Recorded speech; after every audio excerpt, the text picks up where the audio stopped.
आज आपण बनवणार आहोत गव्हाच्या पिठापासून अगदी चविष्ट नाश्ता। चला तर मग सुरुवात करूया। कढईत थोडं तेल टाकून घ्यायचं। तेल गरम झालेलं आहे। एक छोटा चमचा मोहरी टाकायची। मोहरी तडतडली की जिरं टाकायचं। एक छोटा चमचा जिरं टाकलेलं आहे। हिरवी मिरची टाकायची थोडी। तीळ टाकायचे। थोडंसं अद्रक किसून घ्यायचंय। अर्धा इंच अद्रक किसून घ्यायचंय। परतवून घ्यायचं। 1-2 मिनिटं परतवून घ्यायचं। 1 वाटी पाणी टाकून घ्यायचे।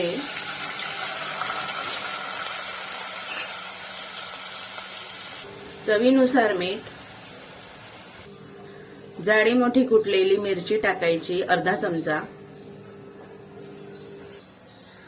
अर्धा चमचा काळी मिऱ्याची पावडर। 1 वाटी गव्हाचं पीठ घेतलेलं आहे।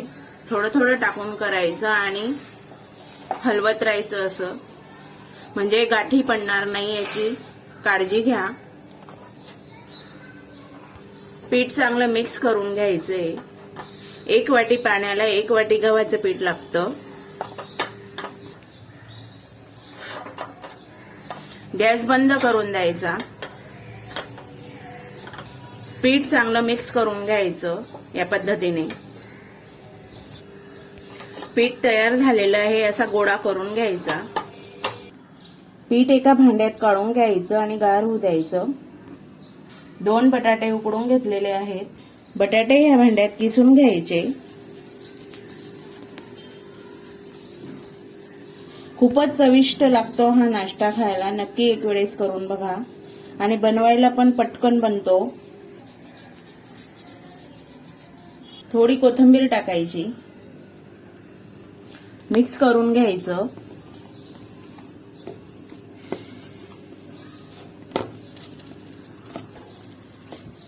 सर्व या पद्धतीने चांगलं मिक्स करून घ्यायचं।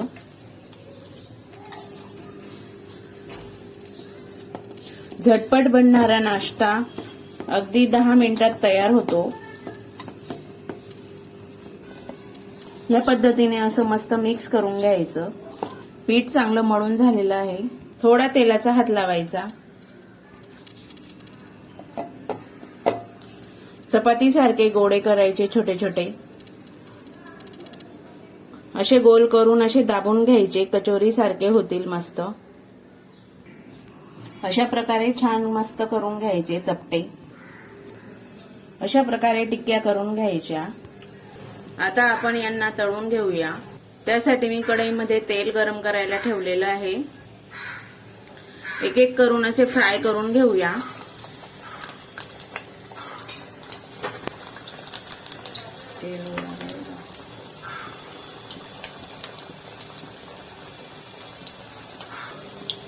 दोन मिनिटं याला चांगलं फ्राय करून घ्यायचं। परतवायचं नाही लगेच, नाहीतर चिपकेल।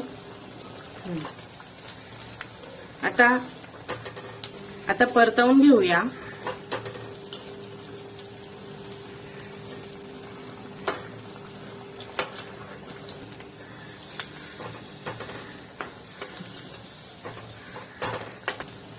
तळून झालेले आहेत, काढून घेऊया।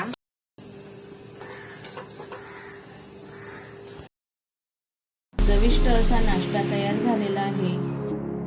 आमच्या व्हिडिओला लाईक करा आणि आमच्या चॅनलला सबस्क्राईब करा।